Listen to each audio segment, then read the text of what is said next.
What is Gucci, y'all? It's your boy King Flames III, and I am a part of the Unlucky Bros Incorporated. And today we got a deck profile.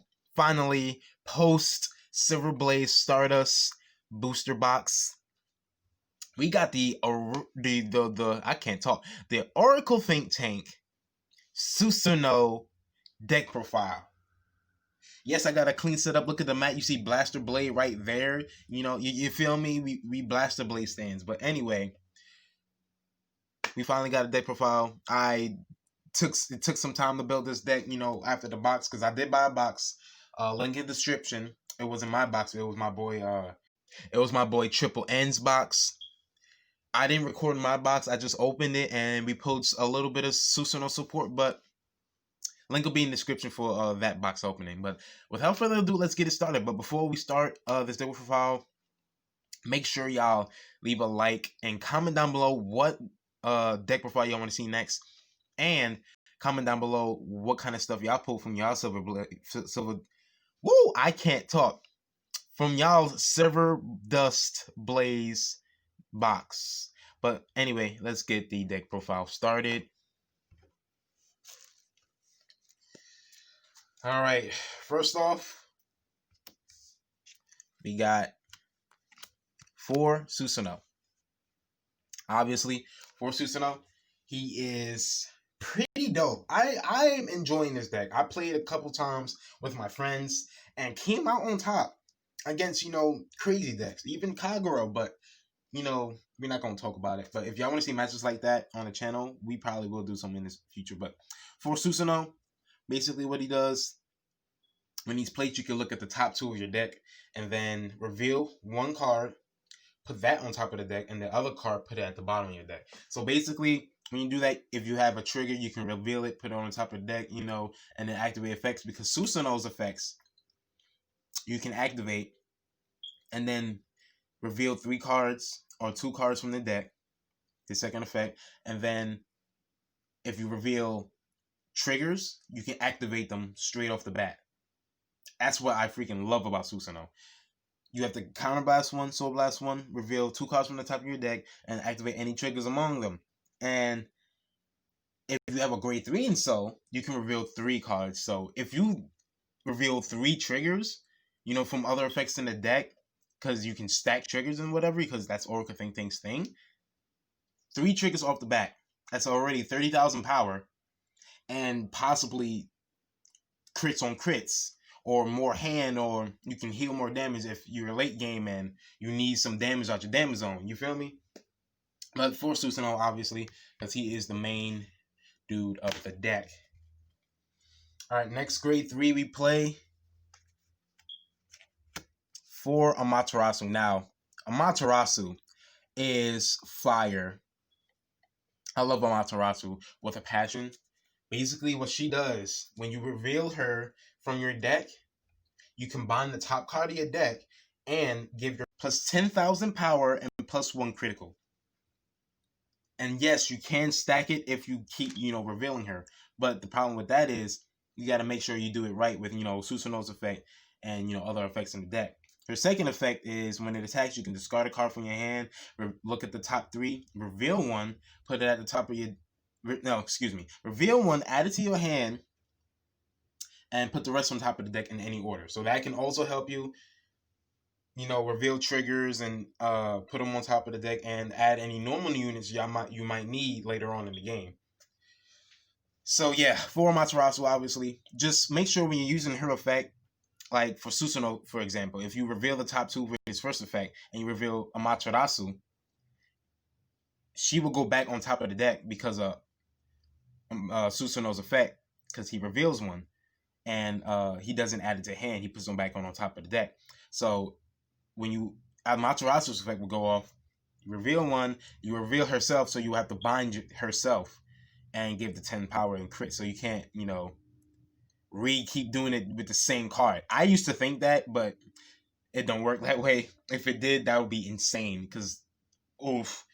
But yeah, but if you do it with Susanoo's second effect, while adding it to hand, it won't bind her. It'll bind the next top card of your deck. So just make sure you do it right. All right. That's it for the grade 3s. On to the grade 2s. I play 4. Ooh, I'm sorry. Diviner, Kudo. I can't say that. Wow. I had the deck for a minute, but I can't say his name. Kuro Ikazuchi.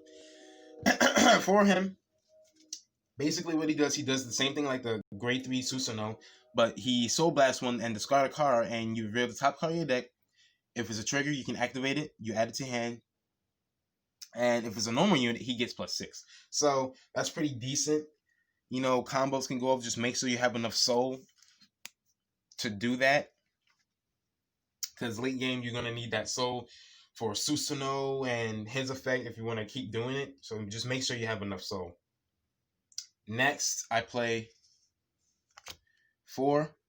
Okay, 4 of Goddess of the Running Water. Ikatikishime. That's not her name, but that's what my friends call her. I don't know why. That's what Triple N calls her. Ikatikishime. It rolls off the tongue right. 4 Ikatikishime, but her real name is it's Ichikishima. These names is so difficult to pronounce. Basically what she does, if you reveal her from the deck, she's the same like Amaterasu, except without the crit. You reveal her from the deck, and one of your Vanguards gets 10,000 power if you reveal her from the deck. Just make sure, just like Amaterasu, if you do it with Susanoo's second effect, or if you do it with Diviner's effect, you gotta make sure you add her to hand so you won't bind her. But if you reveal her from the top of your deck, just make sure you do it right. Anyway, 4 of her.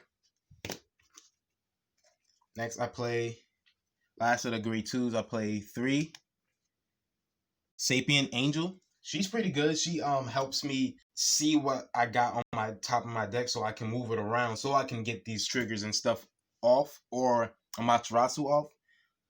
Because what she does, when placed, you look at the top 3 of the deck, and you can move them around in any order on top of the deck, basically. So she really helps move any triggers or other units around on top of the deck, so I can make sure I hit what I want to hit.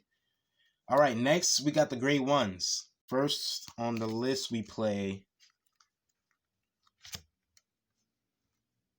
4 Director Angel. He's pretty dope. Basically what he does when placed, you reveal the top 2. You look at the top 2 cards of your deck, reveal one to your opponent, put it on top of the deck, and put the other one at the bottom of the deck. That is pretty good. He basically does the same thing as Sapient Angel, except he reveals one and he only reveals one and puts it back on top of the deck.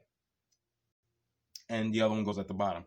This helps, the same thing with Sapient Angel. It helps you see what triggers or Amaterasu or Ikatikishime that you have on top of the deck, and you can either leave it there or put it at the bottom if you want to hit a trigger instead.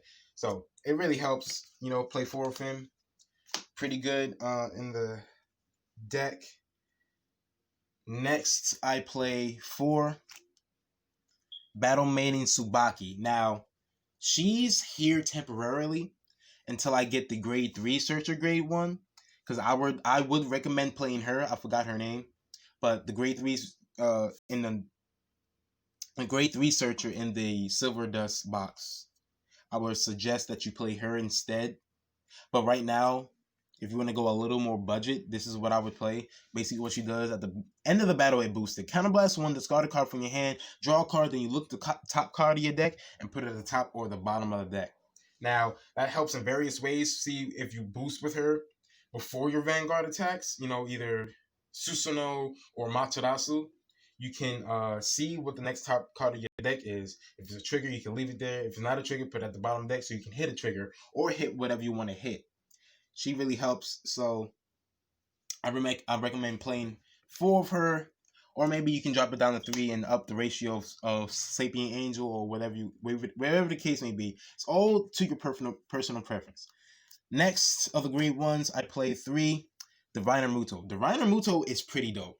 I like this unit. Basically what it does, when it plays, you Counterblast 1 and you put a normal unit from your drop zone on top of the deck, and then Diviner Muto gets 15 plus power. 15,000 power. That's very good in various ways. The 15 booster plus the 8, that's a lot of attack boosting.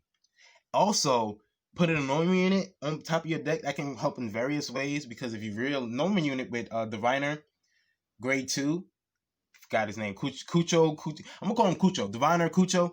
If you reveal normal unit, he gets 6,000 power. Or if you put Ikitishime or Matarasu back on top of the deck, you can basically make yourself hit Amaterasu and get 10 power and a critical. And if you have multiple Materasus in the deck and multiple of her, just make sure you have enough Counterblast. Counterblast 2, you can do it twice. That's 2 critical added and 20,000 power. It really helps. And doing this early game, you can possibly win if they don't decide to guard.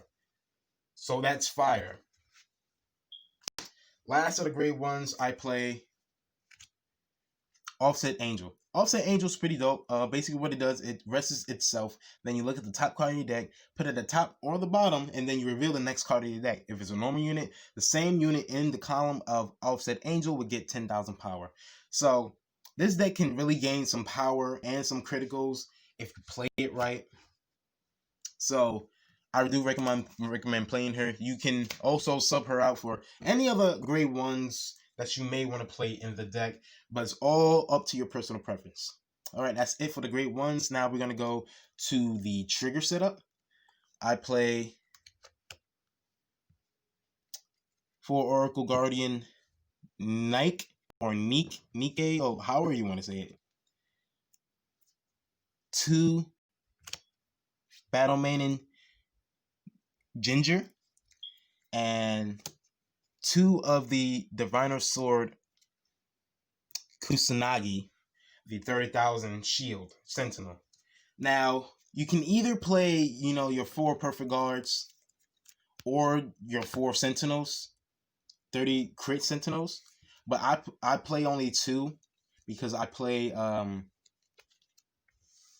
the actual Perfect Guard Sentinel, but I play it at 2 Perfect Draw, and then 2 regular draw.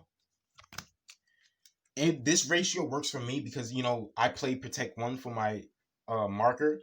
So I don't need too much of the Perfect Guard, Perfect Draw. And having a 30,000 shield Sentinel would give me the option of not, Perfect Guarding. Because with all that shield and, with everything else in the deck and all the draw power you have in this deck because of Susanoo and Diviner and other cards, because you can add so many cards to your hand, so you really don't need too much Sentinel power unless you're going against a deck, that has high amounts of attack power where you would need to Perfect Guard. And also having less, Perfect Guards in your deck, it helps with if you're facing a deck that, makes you not be able to Perfect Guard or use Sentinels. So the added power does help. Also, 4 heal, I think that's a new Okra thing, heal. Battle Sister Brioche. Yeah, Brioche.